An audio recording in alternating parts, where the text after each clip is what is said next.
আৰু ইফালে জুবিন গাৰ্গৰ গীতৰ বিকৃত উপস্থাপনক লৈ ৰাজ্যজুৰি প্ৰতিক্ৰিয়া মৰ্মিতা মিত্ৰৰ সৈতে চুক্তি বাতিল একাংশ বিহু সন্মিলনীৰ গোলাঘাট কেন্দ্ৰীয় ৰঙালী বিহু সন্মিলনীয়ে মৰ্মিতাৰে বাতিল কৰিলে চুক্তি জুবিন গাৰ্গৰ গীতৰ বিকৃত উপস্থাপনৰ বাবে এই সিদ্ধান্ত গ্ৰহণ কৰিছে বিহু সন্মিলনীয়ে আমি পুনৰবাৰ দৰ্শকসকলক এই মুহূৰ্তত জনাইছো মৰ্মিতা মিত্ৰৰ যি বিতৰ্কৰ সৃষ্টি হৈছে জুবিন গাৰ্গৰ গীতৰ বিকৃত উপস্থাপনক লৈ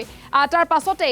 একাংশ বিহু সন্মিলনীয়ে মৰ্মিতা মিত্ৰৰ সৈতে চুক্তি বাতিল কৰিছে গোলাঘাট কেন্দ্ৰীয় ৰঙালী বিহু সন্মিলনীয়ে মৰ্মিতা মিত্ৰৰ সৈতে চুক্তি বাতিল কৰিছে আৰু ইতিমধ্যে আমি জনাইছো যে জুবিন গাৰ্গৰ গীতৰ বিকৃত উপস্থাপনৰ বাবে এই সিদ্ধান্ত গ্ৰহণ কৰিছে বিহু সন্মিলনীয়ে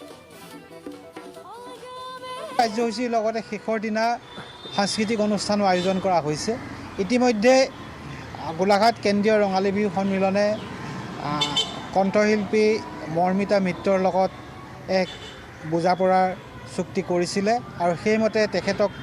30 তাৰিখে ইয়াত অনুষ্ঠান পৰিৱেশন কৰাৰ কথা আছিল আমি শেহতীয়া পৰিস্থিতিৰ প্ৰতি লক্ষ্য ৰাখি বিশেষকৈ আমাৰ সকলোৰে বুকুৰ আপোন অসমীয়াৰ সাৰ্থক জুবিন গাৰ্গৰ কিছু সংখ্যক গান তেওঁ অলপ বিকৃতভাৱে পৰিৱেশন কৰাৰ পৰিপ্ৰেক্ষিতত আজি গোলাঘাট কেন্দ্ৰীয় ৰঙালী বিহু সন্মিলনৰ কৰ্ণধাৰ সমিতিৰ এখন সভা আমাৰ অনুষ্ঠিত হয় আৰু সেই সভাত আমি সিদ্ধান্ত গ্ৰহণ কৰোঁ যে আমি আগন্তুক 65 সংখ্যক গোলাঘাট কেন্দ্ৰীয় ৰঙালী বিহু সন্মিলনৰ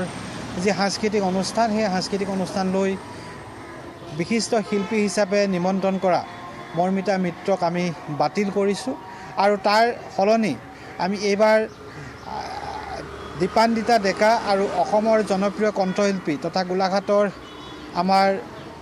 ল'ৰা গোলাঘাটৰ সন্তান আচুৰ্য বৰপাত্ৰৰ গীতৰ শৰাই সেইদিনা থাকিব আমিও অসন্তুষ্ট হৈছোঁ আৰু সেইকাৰণেই আমি তেওঁক এইবাৰ বিহু অঞ্চললৈ আমন্ত্ৰণ নকৰাৰ সিদ্ধান্ত গ্ৰহণ কৰিছোঁ